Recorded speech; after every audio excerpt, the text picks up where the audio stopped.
ብልጽግና በህዝብ ዘንድ በአማራ ህዝብ ዘንድ የአማራን ስለቦና አጥንቶ በነ ዳንኤል ክብረት አማካኝነት በነ ተመስገን ጥሩነህ በነ አረጋ ከበደ አማካኝነት በነ ይልቃል ከፋለ አማካኝነት የአማራን ስነልቦና አጥንቶ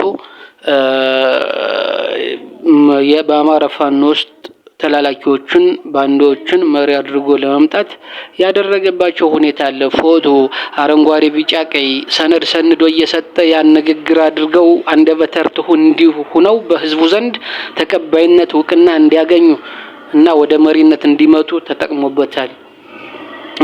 በሚዲያ ስምን አስተዋውቆ ዝናኛ አድርጎ ወደ ፋኖ ገባ ብሎ መሪነት በዝና ለማስገኘትና ፋኖን መቆጣጠር እንደፈለገው በአዙሪት ለራሱ ለማድረግ ተጠቅሞበታል። ይሄ ሰርቶለታል። ስለዚህ በዚህ መሰረት እነ ፍቅሩም እነ ጌራ ወርቅም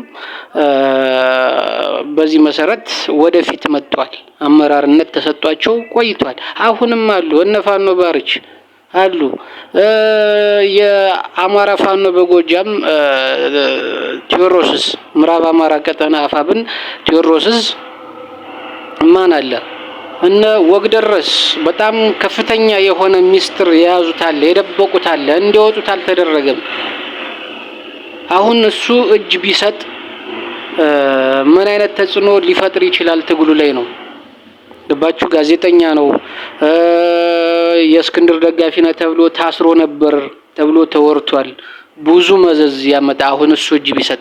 ስለዚህ እንደዚህ አይነቶች ላይ ፋኖ በጥንቃቄ ማድረግ አለበት። በተለይ አመራር መደባ ላይ በጣም ጥንቃቄ። በጎንደር በወሎ በሸዋና በጎጃም አፋብን ከፍተኛ የሆነ ጥንቃቄ ማድረግ አለበት። በተለይ ከዲያስፖራው የሚመጣና ስም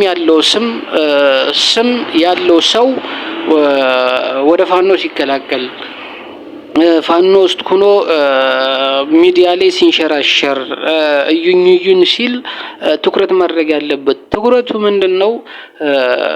እውቅናውን ከማግኘት ማገድ አለበት ሳይሆን በደንብ መከታተልና ማጥናት መጀመር አለበት።